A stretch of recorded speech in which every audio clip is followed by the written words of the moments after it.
What is going on, guys? Hope you're well wherever you are, whatever the time. Elliot Gibson here, natural bodybuilder, here to help you build more muscle. And you've seen the title of the video today. I'm going to talk about why you're so inconsistent in the gym. Why is it? Why are you not able to just stick to the plan and get the physique you want? Because I mean, let's be real, the difference between the physique of your dreams, what you want to look like, and how you currently look is probably down to consistency. So today I'm going to give you 4 reasons as to why you are not consistent and how to make sure that you do get consistent, because that's ultimately going to lead you to build more muscle. And if you're not already, make sure you subscribe to the channel, watch this video to the end and give it a like. Appreciate you. Without wasting your time any further, let's get into point number 1. Number 1 is you're likely overwhelming yourself. You're trying to do everything at the same time all at once. And I typically hear this when I get on consultations with people who want to get into the gym or build more muscle.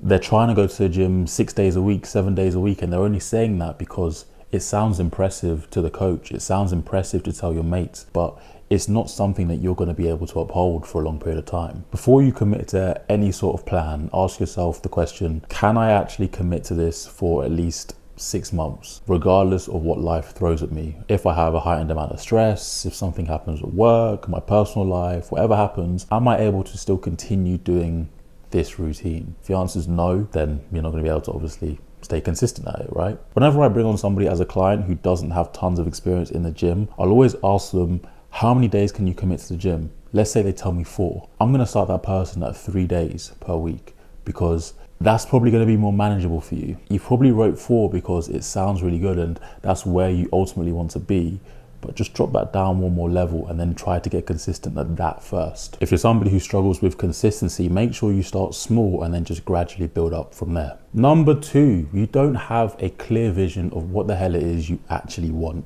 from the gym. You're kind of just going to the gym because you think it's something you should do, like everyone's posting on their Instagram these days, but there's no real goal. There's nothing that you envision for yourself, and without that objective you'll quickly lose interest because you're not working towards something. So it's really important that you set yourself some tangible goals that you can actually tick off. So for example, with myself, I always set myself some goals with lifts. So a Romanian deadlift, I'll have a goal for how much weight I want to do for 10 reps, how much weight I want to do for 5 reps. I'll have goals with my squat, I'll have goals with introducing new exercises. I'll have goals that I'll actually be able to tick off every month. There has to be something you're working towards. It's like if you're at work, right, and you're doing a task for your boss, manager, or whatever it is. If you can't see what that end goal is, what you're actually looking to achieve, what's the point in doing it? If you're at uni, like you're doing a dissertation and you know you're doing that dissertation and you're putting all of that work in to try and get a first class honors, right? Like you're not,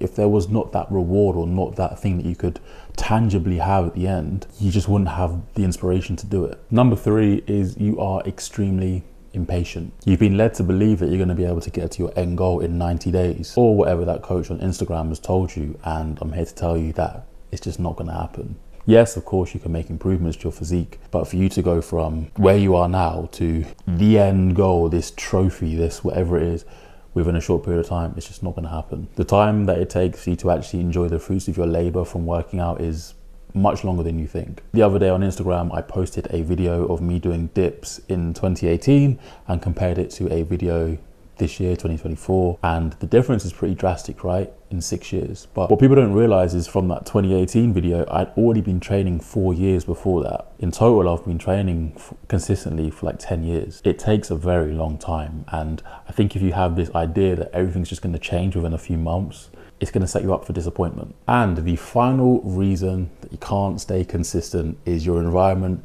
is not conducive to your goals. Everybody around you doesn't really see the importance of your goals. They don't really care, which is absolutely fine because everybody is focused on their own thing, right? But that means that you need to be the exception in your environment. If you end up just giving in to your environment and doing what everybody else in that environment is doing, who doesn't want to work towards the same goals as you, you're going to just end up spinning your wheels and not getting to where you actually want to be. So you have to accept being the exception. It's actually a really good quote that I recently heard on a podcast with Alex Hormozy, of course. It's talking about how everybody wants to be exceptional without being the exception, and it's so true. One way that you can make this process easier for yourself is change your environment. Now, this isn't me saying that you need to leave your woman, or you need to move out of your house immediately, or you need to drop all your friends or that kind of thing. But I think introducing more people into your life who have similar pursuits as you. So one thing that helped me massively was having a training partner, having different training partners that have that clear vision, have that vision of trying to improve, and they don't struggle with consistency. I can always rely on that person to always show up to the gym, always be on the ball with what they want to do. So get yourself a good training partner if you can. And again, that's going to be just adding to improving your environment. Use social media, get interactive on social media with people who are in the position that you want to be in, or people that are on the same path as you who are working really, really hard. And again, it's only going to add to your environment, right? And that's pretty much it. So hope you enjoyed this one. As I said, make sure to like the video. Really appreciate the response on last week's video, and I will see you for the next one.